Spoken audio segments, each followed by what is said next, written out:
글쎄요, 저도 많이 부족한 사람인데, 아무래도 이제 성남시장 또 경기도지사, 한 12년쯤 된 것 같네요. 한 10년쯤 됐군요. 그 사이에 만들어낸 이제 작은 성과들, 이 실적들에 대한 평가라고 생각이 됩니다.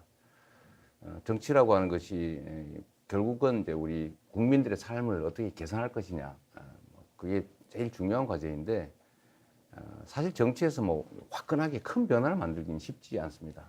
그래서 작은 변화를 많이 여러 곳에서 만들어야 되는데, 그런 작은 변화, 작은 성과들에 대한 우리 국민 여러분들의 뭐 평가 또는 기대라고 생각되고요. 더 열심히 해야 되겠다는 생각 들고 있습니다.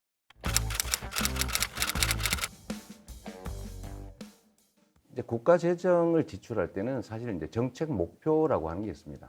그 정책 목표 중에 하나가 복지라고 하는 측면이 있죠. 사람들의 개인적인 삶을 좀 지원해 준다 이런 측면이 있고, 또 하나 재정 지출의 중요 목표가 경제입니다. 경제가 침체되지 않도록 하거나 또 과열을 시키거나 이런 이제 경제를 조정하는 역할을 재정이 하죠. 그런데 이 두 가지가 반드시 대립적인 건 아니에요.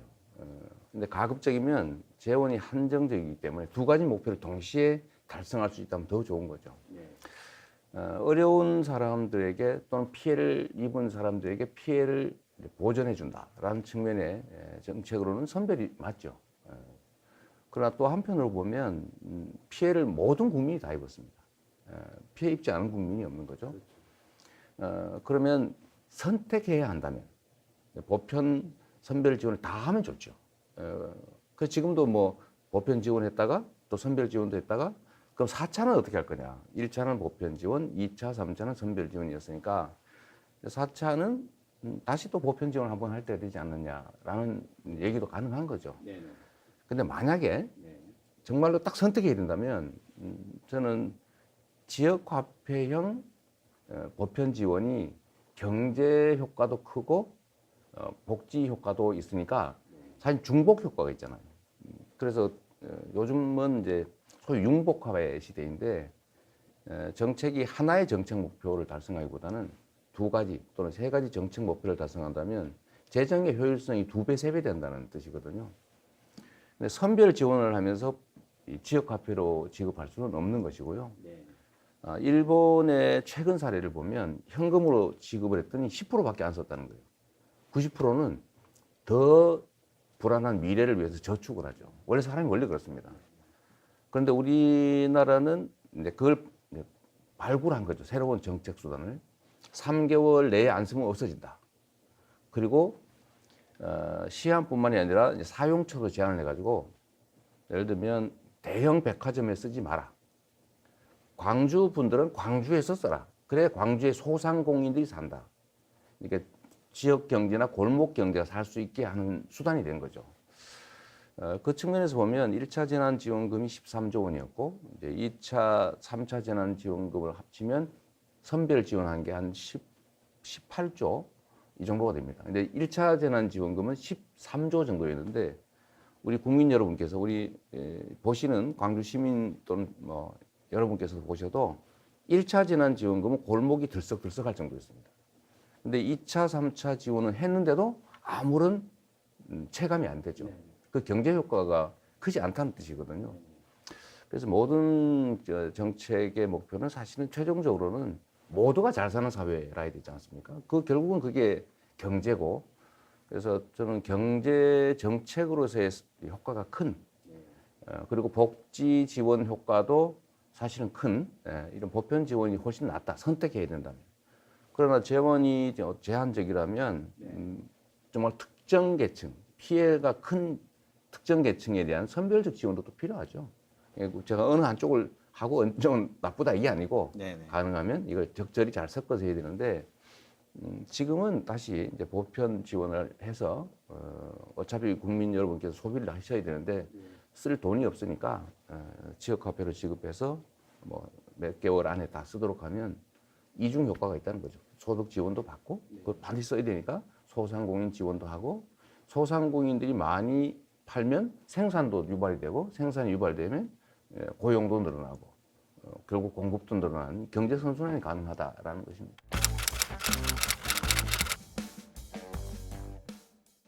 일단 지역 화폐에 대한 뭐 어떤 국제 연구 기관이 지역 간 이전 효과라는 측면을 집중을 해서 보니까 네. 지역 화폐를 전 영역에서 다 발행하면 결국 똑같지 않느냐라고 지적을 한 거예요. 네. 그 지적은 그 면에서는 맞습니다. 맞는데 네. 다른 측면이 있죠. 사실 지역 화폐는 서울의 소비를 광주로 옮긴다 이런 측면보다는 대형 유통점의 매출을 지역 골목 소상공인들에게 이전하는 효과를 노린 겁니다. 네. 그러니까 지역 간 수평 이전이 목표가 아니고 그건 부수적인 것이고 수직 그 이동 그러니까 뭐 대형 유통점에서부터 소상공인 골목 상권으로라고 하는 효과가 큰 거죠. 아주 단순하게 예를 들면 어떤 전국적인 글로벌 그 유통 대기업이 10조 원의 매출을 올려서 1조 원의 이익이 생겼다고 하면 그 돈이 어디로 가겠어요? 저기 뉴욕으로 가거나 글로벌하니까. 아니면 네. 뭐 서울로 가는 거죠. 서울의 여의도로 가는 거죠. 근데 만약에 10조 원의 매출과 1조 원의 순이익이 동네 신발 장수, 치킨점, 동네 카페, 미용실 뭐 이런 데로 퍼졌다고 생각해 보세요. 그게 이제 동네에서는 돌고 돕니다. 이게 이제 승수 효과가 크다는 것이거든요. 경제는 결국 순환입니다. 돈이 많은 게 많냐 적냐가 중요한 게 아니라 잘 순환하게 하는 게 경제거든요. 그런 측면에서 보면 매출을 대형 유통점으로 몰아주는 것보다는 동네 골목 상권으로 본다는 측면에서 그래서 유용한 것입니다. 똑같은 이제 국책 연구기관인데 조세재정연구원과는 완전히 반대의 결론을 낸 곳이 있어요. 그게 지방행정연구원입니다. 그 이제 행정안전부 소관인데 거기서는 이게 소비 유발 효과도 크고 부가가치 유발 효과도 크다. 매우 유용하다 이런 결론을 냈죠. 똑같은 국가 정책기관인데 다만 이제 보는 시각이 문제죠. 지역 간 이동으로 보면 의미가 최종적으로 없을 수 있습니다. 그러나 그 규모별 영업 그 종류별 이동이라고 하는 측면에서 보면 매우 유용한 거죠.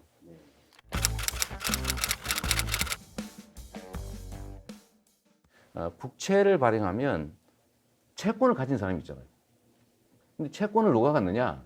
외국이 갖는 게 아니고 개인, 국민, 기업들이 갖습니다. 그러니까 내부 관계에 불과한 거예요. 이게 국제 신용에 영향을 미칠 정도로 지나치게 높은 문제지만 전 세계 평균의 3분의 1도 안 되니 그걸 약간 감수하고 가계 지원을 해서 소비를 늘리는 게 개인도 행복하고 경제도 살리는 길이다 이렇게 말씀드릴 수 있습니다. 올해도 사실은 계속 이제 코로나 위기가 상당 기간 계속될 가능성이 높습니다. 네. 금방 안 끝날 거거든요. 이게 끝나면 지원하겠다라는 것은 사실은 좀 정확한 해법은 아닌 것 같아요. 지금 어려운데 지금 당장 뭐 팔이 부러져서 치료를 해야 되는데 아픈 거 다 나으면 수술하겠다 그런 거 비슷한 것이거든요. 지금 긴급한 지원이 필요하다는 말씀드리고요. 기본주택 말씀을 드리는 것은 이것도 역시 경제정책과 관련이 있습니다. 우리 물론 지방은 좀 다르긴 합니다만 이제 수도권의 경우는 요즘은 집을 한 채 사면 집값이 너무 올라가지고 평생 갚아도 못 갚고 아들 손자 때까지 갚아야 될 상황이 됐어요. 집 한 채가 뭐 10억, 20억 이러니까요. 네. 그 아들 3대까지 손자까지 모아야 겨우 갚을 수 있는 수준이 됐기 때문에 결국은 소비를 못 하게 됩니다. 이 가처분 소득에서 차지하는 영역이 집값 갚는데 너무 많이 들어가는 거죠. 그러면 소비가 또 줄어들 수밖에 없어요. 그런 측면도 하나 있어서 이렇게 집 사서 평생 빚 갚느라고 허덕댈 게 아니고 최소한 수도권 같은데 공공택지에 지어지는 아파트 이런 것들은 그 분양 그 차이 엄청나잖아요. 5억 분양하면 10억 되고 이러는데 그렇게 하지 말고 로또 만들지 말고 우리 국민들께 평생 그냥 임대해서 살 수 있도록 국가가 소유하면 불로소득 문제도 해결하고 개인의 삶도 개선하고 또 주택 가격 때문에 지금 집값 때문에 온 나라가 난리인데 이런 문제도 완화할 수 있다는 거죠. 제가 거기 덧붙여서 기본 대출 말씀도 드렸는데 막 그냥 주자는 그냥 그런 게 아니고요. 지금 사실 금융이 제 기능을 못합니다. 이자율을 낮춰도 돈을 안 빌려가요. 왜 안 빌려가느냐? 지금은 투자할 돈이 남아 도는 시대가 됐어요. 그런데 은행에서 빌려준다고 한들 나도 남아 도는데 투자할 사람들은 빌려갈 이유가 없죠. 그럼 누가 빌려가느냐? 투기하는 사람들이 빌려갑니다. 자산 투자하는 사람들이. 그래서 막 주가, 부동산 값이 폭등을 하는 거죠. 왜 이런 일이 생겼냐면 돈이 필요한 사람이 빌려가야 금융통화 정책이 작동을 하잖아요. 근데 지금은 은행들이 너무 상업화돼 가지고 공적 기능을 안 하다 보니까 진짜 필요한 사람한테 안 빌려줘요. 안 빌려가도 될 사람한테 자꾸 빌려주려고 합니다. 이게 무슨 말이냐면 신용 등급제라는 걸 해놓고 재산 많고 소득 높은 사람한테 싼 이자로 장기로 많이 빌려줘요. 그런데 신용 등급이 낮은, 즉 소득이 적고 자산도 적은 어려운 사람, 지금 자식 교육도 시켜야 되고 뭐 공부도 해야 되고 뭐 먹고도 살아야 되고 뭐 투자 준비도 좀 해야 되고 이런 사람들한테는 신용 등급이 낮다는 이유로 돈을 안 빌려줍니다. 그래서 금융통화 정책이 작동을 하지 않아요. 그래서 이거를 모든 국민들에게 도덕적 해이가 발생하지 않는 정도의 금융 혜택을 골고루 나눠주자. 저희는 1,000만 원 정도로 보는 건데 이게 이제 대부업체에서 돈을 빌리는 24%씩 주고 빌리는 사람들이 있는데 그 사람들의 평균 대출액이 한 800만 원 정도가 됩니다. 그러니까 여기서 이제 이자까지 좀 더해서 한 1,000만 원 정도를 2%대 이자로 우대금리 수준으로 빌려드리고 한 10년, 20년 정도 있다가 갚을 수 있게 해주면 필요한 분이 돈을 쓰고 쓸 수 있죠. 그게 결국 소비도 하게 하고 자본주의 사회의 이제 생명이 돈의 순환인데 돈도 좀 돌게 하겠죠. 그러면 막 빌려가 가지고 떼어먹으면 어떡하느냐 이런 걱정하시잖아요. 근데 이 진짜 기후인 것이 실제로는 서민들이 대출 받아가지고 이제 못 갚는 비율보다 기업들이 몇 조 원씩 빌려가지고 안 갚는 게 훨씬 비율이 높습니다. 그리고 상식적으로 생각해 보면 우리 국장님도 1,000만 원 빌려가지고 그거 안 갚으면 신용불량 돼가지고 통장도 개설 못하고 직장도 얻을 수가 없는데 돈이 있으면서 그걸 안 갚겠습니까? 네, 그렇죠. 그건 사실은 이제 도덕적 해이가 불가능한 금액인 거죠. 모르겠어요. 뭐 한 50억, 뭐 100억 이렇게 빌려가면 슬쩍 떼먹을 생각을 할 수 있겠지만 뭐 신용불량돼도 상관없이 살 수 있잖아요. 그러나 1,000만 원 때문에 도덕적 해이가 생기지는 않는다. 대신에 사람들한테 공평한 기회를 주어서 경제가 선순환할 수 있게 금융통화 정책이 제대로 작동할 수 있게 해주는 효과가 있기 때문에 그렇게 하는 것이고요. 제가 이제 정리삼아 말씀드리면 우리나라는 이제 정치적 기본권, 사회적 기본권 이건 어느 정도 확보했다고 보여져요. 근데 이 기술혁명으로 인한 국가 발전에 따르는 풍요로운 삶, 경제적 풍요를 모두가 최소한 조금씩은 골고루 나눌 필요가 있다라는 생각인 겁니다. 그래서 이제는 경제적 기본권, 풍요로운 삶을 최소한 함께 나눌 권리, 이거를 우리가 이제 논의할 때가 됐다라고 해서 제가 경제적 기본권 얘기를 하고 있는 겁니다.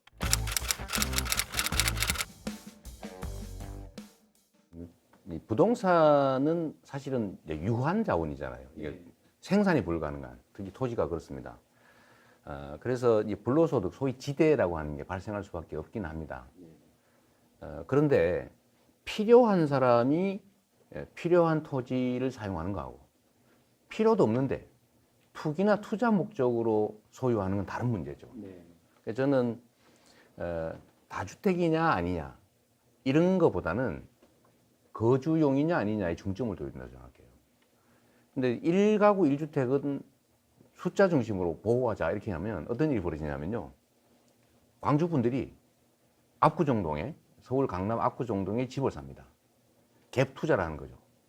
왜냐하면 집이 두 채면은 이 제재가 있으니까 한 채를 사는데 그러면 가장 집가 상승률이 높을 것으로 생각되는 수도권에다 또 그중에 핵심 지역에 살 수밖에 없어요. 그러면 이게 사실은 지방 차별을 가져옵니다. 그래서 실거주용이면 뭐 두세 대든 내가 별장으로 뭐 저기 저 하나 더 갖고 있든지 두 개 더 갖고 있든지 상관없는 거죠. 그런 것들은 권장해야 되는 것이고요. 그래서 이게 숫자나 가격에 너무 연연하지 말고 실거주용이냐 아니냐, 실수요냐 아니냐에 중점을 둬야 된다고 생각합니다. 부동산 정책은 우리 문재인 대통령께서 말씀하신 데 답이 있어요. 부동산으로 돈 못 벌게 하겠다. 평생주택, 즉 초장기 공공임대주택을 대량 공급하겠다. 이렇게 말씀하셨거든요. 근데 문제는 실제 정책이 거기 못 따라가는 겁니다. 뭐 그건 여러 가지 이유가 있을 수 있어요. 저는 사실 이제 정책이라고 하는 거는 국민들이 신뢰하느냐가 제일 중요합니다. 앞으로 부동산 값이 오를 것 같다. 정부가 진짜 이거 막을 의지가 있는지 의심스럽다 이러면 집값을 누른다고 말하는 순간에 집값이 드디어 오르기 시작하는구나 이런 신호가 돼요. 정책에 대한 신뢰가 중요하고 정책의 완결성이 중요한데 정책의 완결성은 부동산으로 돈 못 벌게 하면 됩니다. 그러니까 실수요가 아닌 데에 대해서는 엄정한 과세를 통해서 불로소득을 다 환수하고 금융 혜택을 제한하고 돈 빌려주지 말고요, 쉽게 말하면. 또 행정 제재를 가하면 됩니다. 그리고 이제 마지막으로는 장기 임대주택을 우리는 전 세계에 비해서 또 너무 적으니까 공공임대가 이거를 이제 대량 공급하면 해결이 되는데 최종적으로는 신뢰입니다. 그래서 제가 말씀드리는 것이 아무래도 팔이 안으로 굽는다고 내가 부동산을 많이 갖고 있으면 부동산 값이 오르는 정책을 만들게 돼 있어요. 정책 결정자들은 부동산을 못 가지게, 즉 부동산이 많은 사람들은 고위 공직자가 못 되게 하면 됩니다. 승진할 사람 많거든요. 부동산 없이 청빈하게 사는 공직자들 많습니다. 근데 그 사람들 쓰면 됩니다. 근데 문제는 이제 고위 공직자들이 집에 두 채 가지고 있는데 그걸 아는데 국민들이 집값을 잡겠다 이러면 믿겠어요, 믿겠어요? 자기가 진짜 집값이 내린 정책을 하면 자기부터 팔겠죠. 자기는 안 팔면서 앞으로 집값을 잡겠다 이렇게 얘기하면 국민들이 뒤에서 드디어 집값이 오르는구나. 나도 사야지 이렇게 할 수밖에 없잖아요. 그게 신뢰 문제인데 그 점에서는 우리 관료들이 문 대통령님 뜻을 잘 못 따라가는 것 같습니다. 좀 앞으로 잘해주면 좋겠어요. 기재부도 경제를 살리는 원래 경제기획원 더하기 재무부였거든요. 돈은 아끼는 것도 중요한데 잘 써야 됩니다. 특히 정부는 돈을 쓰는 게 일이잖아요. 돈 버는 데가 아니거든요. 세금을 거쳐서 돈을 잘 쓰는 게 일인데 아끼는 데만 너무 집중하다 보니까 잘 쓰지를 못하고 있는 거죠. 그래서 제가 자꾸 공부 좀 하십시오. 현장도 좀 살피십시오. 대통령 뜻도 잘 받들어 주세요. 이렇게 말씀드리는 거죠.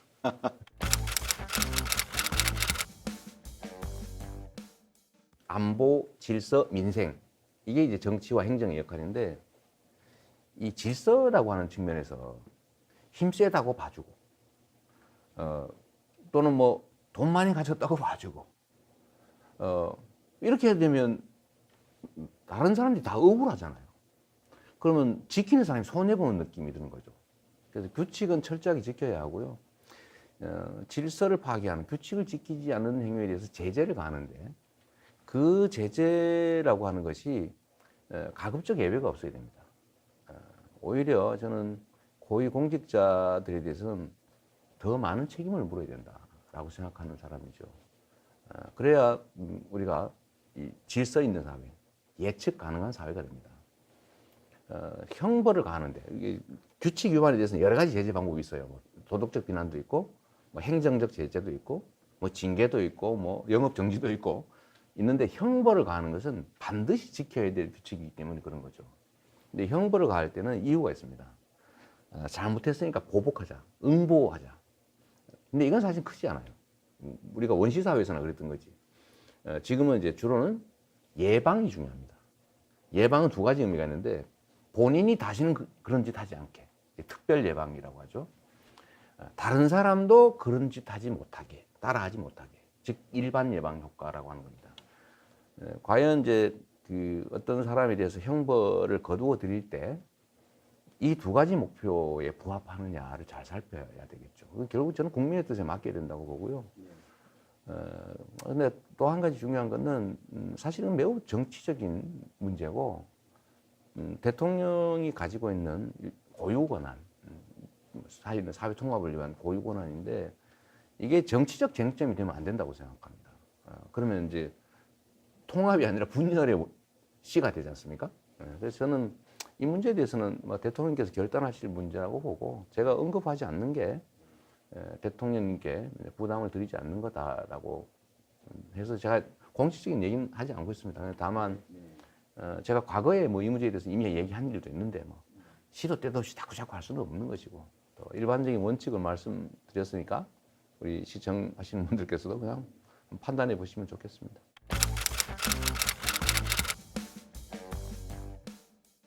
제가 이 사회 문제에 관심을 가진 것은 사실은 광주와 아주 관련이 깊습니다. 제가 그 광주 이제 5.18 민주화 운동 때문에 저는 이제 공장을 다닐 때 그 언론을 통해서 봤는데 저도 뭐 정말 일배나 다름없는 그런 비난을 많이 했죠. 왜냐면 들어오는 정보가 그것밖에 없으니까. 그래서 저는 뭐 진짜 폭도가 맞나 보다. 뭐 저 북한군이 뭐 진짜 있었나 보다. 이런 생각을 할 수밖에 없잖아요. 그래서 저도 이제 광주에 대해서 많이 이제 비난 언사를 많이 했는데 제가 대학을 가보니까 완전히 반대인 거예요. 그래서 제가 그 광주를 어떻게 평가하냐 이렇게 얘기를 해서 제가 그렇게 말씀드리는 거죠. 어머니가 저를 낳아주셔서 제가 태어났다면 제가 사회적 인식을 깨고 사회적으로 다시 태어난 게 광주 때문이다. 그래서 제가 광주는 사회적 어머니다 이런 표현을 제가 가끔씩 합니다. 대학 가서 그 모양을 봤는데 이게 너무 억울한 일이잖아요. 국민을 지키라고 총을 줬더니 그걸로 국민을 쐈지 않습니까? 있을 수 없는 일이죠. 그리고 더 억울한 거는 쏴서 죽여놓고 그들을 폭도로 몰아가지고 또 이중 가해를 계속하고 있는 거예요. 얼마나 억울하겠습니까? 총 맞아서 뭐 칼로 찔러 죽은 것도 억울한데 저 나쁜 사람들이다라고 비난까지 받았으니 얼마나 억울했겠어요. 그래서 제가 사람이라고 하는 게 이렇게 주어지는 정보에 따라서 전혀 다른 사람이 되는구나 라고 생각하게 됐고 또 제가 살아왔던 공장 노동자로서의 뭐 제가 사실은 장애도 입었는데 산재로 제가 장애인이 됐는데 뭐 보상도 실제로 못 받았거든요. 그런 삶 자체가 이게 개인의 무능력이나 게으름 때문만은 아니구나라는 생각을 하게 된 거예요. 제가 이제 좀 공정한 세상을 만드는 게 중요한 일이겠다. 내 다음 세대들, 내 가족들, 내 이웃들을 위해서도. 제가 이제 그래서 이제 공적인 삶을 살기로 마음 먹은 계기가 됐죠. 그래서 제가 이제 사법연수원을 마치고 제가 이제 성남에 노동 인권 운동을 한다고 이제 변호사를 개업한 후에 시민사회 운동을 했고 노동 인권 운동하다가 다시 또 시민사회 운동을 했다가 제가 이 병원 그러니까 공공의료 확보 운동을 했어요. 그것 때문에 제가 이제 홍준표 지사하고 많이 비교가 됐는데 그 진주 의료원 없앴죠. 네. 우리는 성남 의료원 만들기를 했거든. 근데 그거 하다 제가 이제 또 구속 수배까지 되고 막 이런 일이 있었는데 이 공공의료원 운동을 시민운동 차원에서 하는 것도 좋은데 직접 내가 하는 게 더 낫지 않냐 시민의 손으로. 그래서 제가 출마를 하게 됐죠. 근데 그때가 사실은 노무현 대통령께서 이제 정치개혁, 선거개혁을 통해서 돈 안 들고도 선거를 할 수 있게 충성맹세하지 않고도 권리당원만 많으면 후보가 될 수 있게 이렇게 만들어 놓으셨거든요. 그래서 그러면 우리가 직접 하자라고 해서 제가 성남시장 출마를 결심하게 됐고 실제로 이제 여기까지 왔는데요. 지금 코로나 1, 2차 위기는 겨우 넘었는데 3차 위기가 되니까 병실 부족 문제가 심각해졌잖아요. 결국 그게 공공의료 비중이 낮아서 그렇습니다. 우리나라가 참 전 세계에서 가장 나쁜 지표가 많은데 공공의료가 그렇습니다. 우리나라는 병실 기준으로 전체 병상 중에서 공공의료 병상이 8%밖에 안 돼요. 보통 3, 40% 됩니다. 뭐 유럽 같은 데는 6, 70% 되죠. 그러니까 3차는 민간을 동원하지 않으면 해결이 불가능한 상황이 된 거예요. 공공의료 비중이 그렇게 정말로 중요한 거죠. 그래서 이번에 제가 어쨌든 서명했고 이제 운동했고 시장에 대해서 만들어 놓은 성남시립의료원이 이번에 코로나19 대응에 정말로 큰 역할을 하고 있습니다.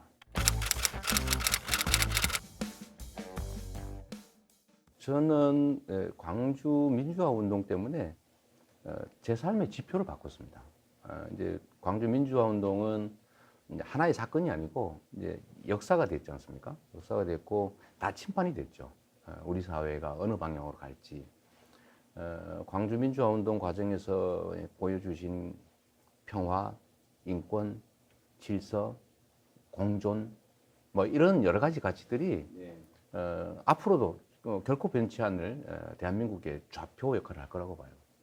그리고 개인 인생에도 미치는 영향이 정말로 큰데 저 같은 사람이 정말로 많을 겁니다. 저는 공장 노동자 생활하다가 이제 대학생이 됐는데 이제 앞으로는 진짜 나도 휴세해서 잘 먹고 잘 살아야지 이렇게 마음 먹고 대학을 갔습니다. 그런데 그 삶이 제가 통째로 바뀌게 됐죠. 사회적 삶을 시작하게 된 겁니다. 개인적, 이기적인 삶이 아니고 이제 그 계기가 어쨌든 광주의 충격 때문이었죠. 저도 그 가해자 중에 한 사람이었던 거예요. 저도 비난했으니까.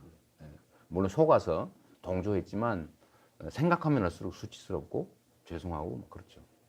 그 용서라고 하는 것은 반성할 때 하는 거지 죄도 인정 안 하고 반성도 안 하고 뻔뻔스럽게 잘했다고 할 때 그건 용서가 아니라 굴종입니다. 그건 용서 통합이 아니죠. 그래서 요즘은 통합 뭐 용서 이런 얘기 많이 하는데 대전제가 잘못됐어요. 봉합을 통합으로 치장하는 경우가 많습니다. 그냥 뭉뚱그려 놓는 거죠. 근데 그거는 사실은 앞으로 나가지 못하는 퇴보예요.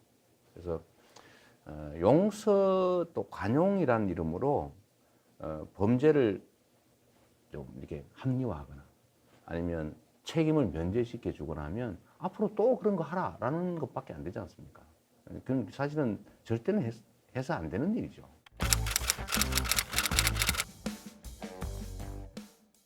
사람들 중에 일부가 저를 불안하다, 뭐 이렇게 너무 과격하다, 급진적이다 이렇게 표현하시거든요.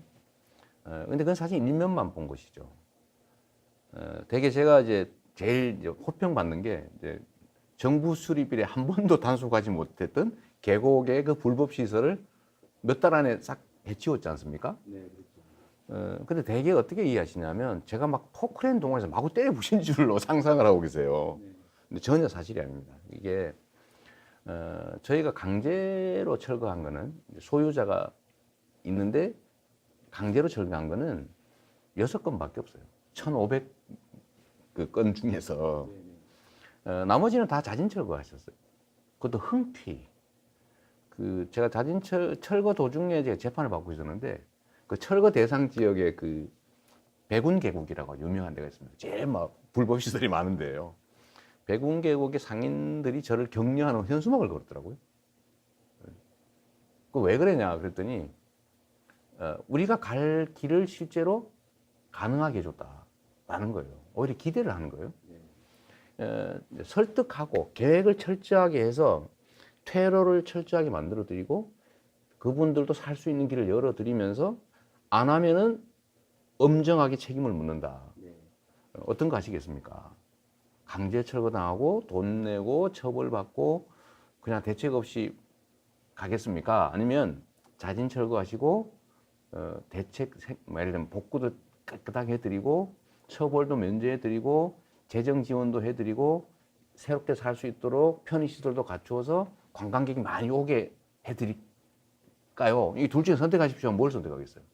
문제는 이제 권위죠, 권위. 이재명이라는 사람은 빈말하지 않더라. 약속하면 다 지키고 말한 거는 어기지 않는다. 이런 이제 신뢰가 있으니까 어기면 손해가 나잖아요. 그러니까 다 자진 철거를 몇 달 안에 경기도 전역에서 다 철거했던 거죠. 그래서 그거를 이제 그 결과만 보고 너무 급진적이다 이렇게 생각하지 마시고요. 철저하게 고민하고 연구하고 대안 1, 2, 3 대책까지 다 마련해서 시작하면 신속하게 끝내는 거죠. 왜냐하면 고통스러운 기간이 길면 안 됩니다. 가능하면 짧게.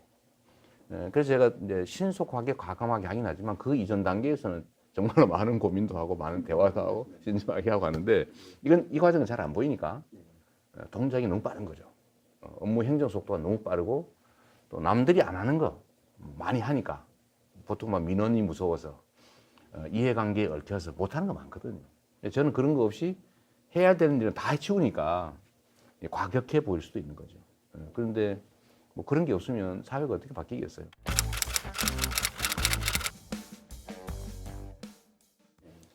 경험에서 정말 많이 배우는 것 같아요. 제가 저번에 좀 어줍잖게도 이제 대선 경선을 나갔지 않습니까?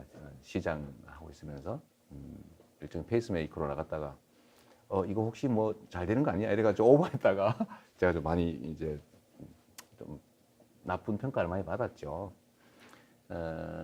나쁜 경험이긴 한데 거기서 정말로 배운 것은 억지로 해서 되는 게 아니다. 정말로 이 나라의 주인인 국민들께서 정해주는 것이고 판단하는 것인데 그 판단과 결정을 겸허하게 기다려야 된다. 그런 생각이 들었습니다. 뭐 억지로 이렇게 해보니까요, 그 배만 뒤집어졌어요. 큰 흐름 위에 떠 있는 배 같은 것이어서 그냥 제가 주어진 역할을 잘하는 게 좋은 평가를 받는 길인 것 같습니다. 저에 대해서 우리 국민들께서 좀 좋은 평가를 해주시는 이유가 뭐겠어요? 뭐 제가 뭐 정치적 후광이 있는 사람도 아니고, 뭐 조직이 있는 사람도 아니고, 뭐 배경이 있는 사람도 아니고, 돈이 있는 사람도 아니고, 뭐 그렇지 않습니까? 근데 왜 인정을 해 주실까 생각하면 시장 시켜놨더니 잘하네? 도지사 시켜놨더니 잘하네? 다른 것도 한번 시켜볼까? 이렇게 된 거 아니겠습니까? 그러면 계속 제가 맡겨진 자리에서 제 역할을 잘해가지고 실력이 있다는 점을 보여드려야죠. 이렇게 지켜보고 계신 거죠. 이렇게 뭐 시켜놨더니 잘하고 있나? 아니 보고 저 일은 안 하고 말이야 맨날 편만 먹어가지고 자꾸 나 이거 시켜주세요 저거 시켜주세요 이러면 국민들이 보고 그 시켜주고 싶겠습니까? 묵묵하게 자기 일 열심히 하고 성과 내는 내 살림에 도움이 되니까 결국은 뭐 다른 일 더 큰 역할 시켜봐야지 이런 마음이 들잖아요. 그 상태로 가야 되는 거지 뭐 제가 하겠다 말겠다 할 수도 없는 것이고요. 또 모습이 건방지게 내가 이거 할게 저거 할게 하는 것도 사실은 도에 어긋나는 것이어서 최대한 제자리에서 열심히 하고 있으려고 합니다. 알겠습니다.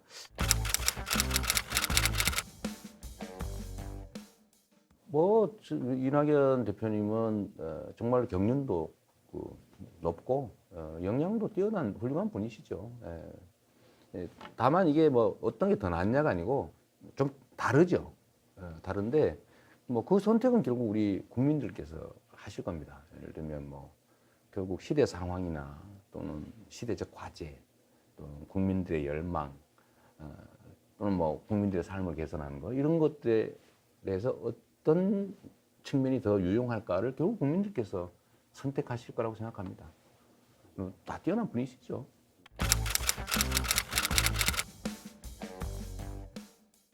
윤석열 문제는 사실은 검찰 개혁의 곁가지 문제죠. 저는 줄기에 좀 집중해야 된다. 근본에 더 집중해야 된다. 이런 생각을 하고 있습니다. 뭐 바람에 가지가 많이 흔들려도 줄기는 흔들리면 안 되는 것이거든요.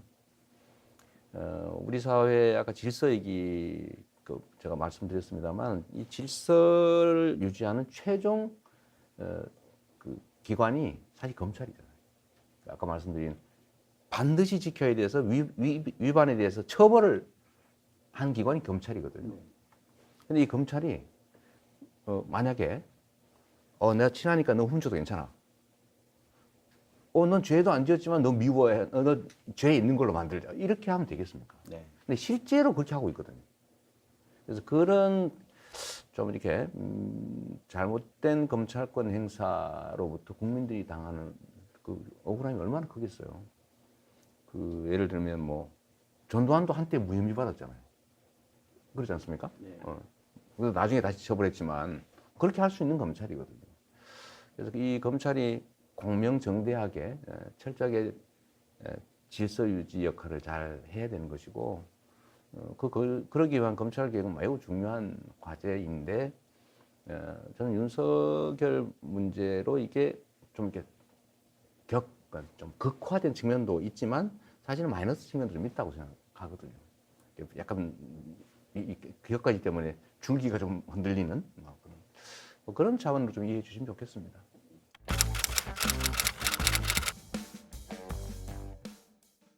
이게 사실 정치라고 하는 거는 기록 경기가 아니고 팀 경기거든요. 네, 그래서 이 팀워크 정말로 중요하고요. 뭐 공격수 하나가 막 골 많이 넣으면 뭐 하겠어요? 저 수비 못해가 골 더 많이 먹으면 지는 거잖아요. 그래서 이게 역할 분담이 또 중요하고 팀워크가 중요한 거죠. 누가 얼굴을 할 것이냐, 누가 손발을 할 것이냐, 누가 몸통 역할을 할 것이냐. 이건 사실은 필요에 따라서 역할을 나누는 거지. 머리만 있다고 사람이 아니거든요. 정치라고 하는 거는 그래서 팀워크가 중요하고 그 팀워크 내에서 지향하는 가치라고 하는 게 정말로 중요하고요. 철학이 중요하고 또 그게 이제 구현되는 게 정책인데 저는 이제 협력 관계라고 봐요. 뭐 이낙연 대표님이 대통령 되시면 잘 아시겠죠. 뭐 되시면 또 저희가 열심히 또 응원해 드려야 되고 역할 분담 뭐 저희가 주어지는 것도 열심히 해야 되고요. 또 뭐 또 다른 누군가가 또 국민의 선택을 받을 수도 있습니다. 그러니까 전쟁하는 게 아니고 그 제거해야 될 적이 아니고 같이 가야 될 동지들이기 때문에 저는 뭐 많은 분들이 국민들이 또 격려 응원하는 속에 경쟁하고 더 좋은 대안들 내고 더 좋은 실력들을 뽐내서 정말 이 나라가 조금이라도 한 발짝 더 나갈 수 있게 할 사람이 되면 뭐 또 흔쾌히 또 승복하고 열심히 또 응원 드리고 또 그렇게 해야 되겠죠.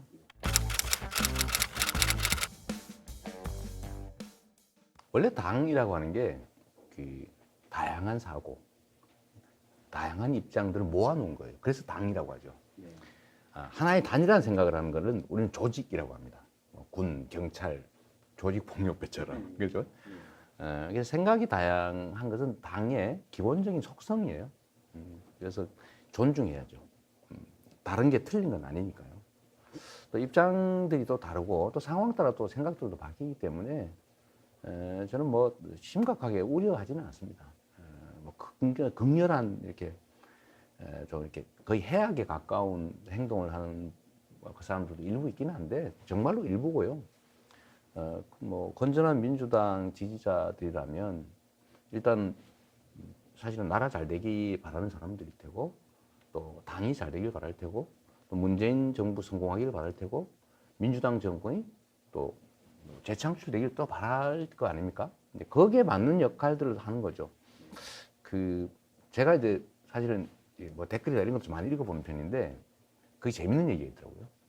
이낙연 대표님하고 이재명하고 섞어 놓으면 좋겠다 이런 얘기를 하더라고요. 네. 그런 얘기 있습니다. 그러니까 좋은 점만 추려서 쓰자 그런 거죠. 근데 실제로 정치는 그런 거죠. 이긴 쪽이 다 갖고 진 쪽이 다 뭐 배제되는 그런 게 아니고 같이 가야 되거든요. 예를 들면 선거가 끝나도 함께 해야 될 분들인 거죠. 이제 그거를 잘해야죠. 그게 진정한 통합이죠. 또 뭐 예를 들면 민주당의 지지를 받아서 대통령이 되면 민주당 대통령은 아니거든요. 국민의 대통령이잖아요. 그러니까 그때는 전체 국민들도 아울러서 정치의 본령이라고 할 수 있는 통합 역할도 잘 해나가야 되는 것이고요. 그런데 우리끼리 싸워서 막 원수되고 이러면 안 되죠. 그래서 제일 바라시는 거 결국은 좋은 나라 만드는 거 아니겠어요? 내 삶이 개선되는 걸 원하실 거란 말이죠. 이제 거기에 맞는 사람이 하는 게 좋겠고 좀 더 실력 있는 사람이 좀 더 뭐 이렇게 언행일치되는 사람들이 하면 좋겠다 그런 생각 다 가지시잖아요. 뭐 거기에 따라서 판단하실 테고 거기에 맞춰서 제가 맡은 역할을 열심히 하면 또 인정해 주시겠죠. 뭐.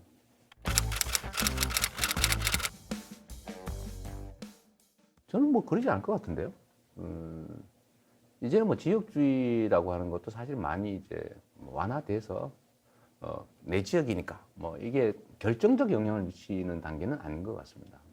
다만 뭐 전혀 영향이 없다고는 할 수 없겠고요. 우리 노무현 대통령께서 꿈꾸셨던 지역주의 사라진 나라, 지역주의가 없어진 나라 그 꿈, 그거는 꼭 이루어야 될 일인데요.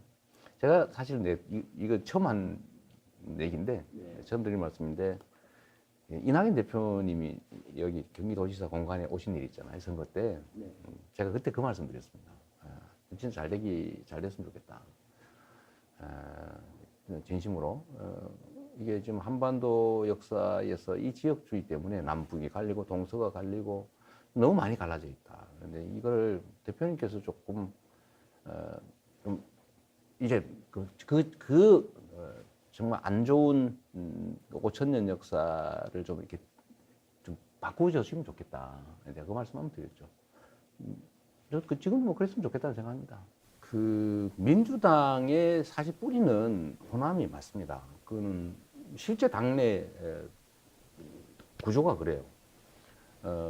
실제로 수도권도 그렇고 다른 지역들도 되게 민주당 지지 또는 민주당 당원이신 분들 호남 분들이 많으세요. 그러니까 결국은 호남이 민주당의 뭐라 그래요? 뿌리 중심 같은 역할을 실제로 합니다. 거기가 거의 결정을 해요. 호남이 결정하면 그게 이제 뭐 수도권의 전국으로 쫙 퍼지죠. 그래서 저는 우리 호남 분들이 책임감도 매우 크다고 생각합니다. 그러니까 아주 공리적 판단들을 하세요. 그리고 정말로 빠르더라고요.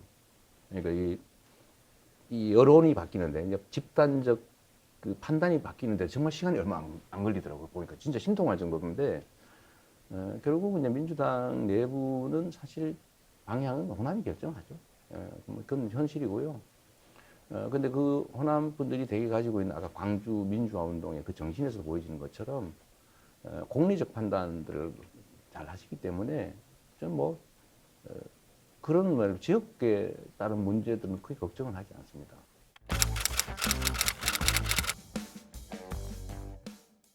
지지율을 올리려고 한다고 해서 올라가는 게 아니더라니까요.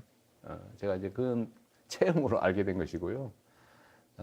결국은 이제 기대를 모으는 것인데 그 기대를 모으는 길은 결국 주어진 일을 잘 하는 거고요. 또 한 가지는 정치는 이제 말로 한다고 그러는데 사실은 말과 행동이 다른 경우가 많습니다. 이 언행에 일치하는 거, 이 중요하고요. 작지만 그 성과를 많이 여러 곳에서 만드는 게 중요합니다.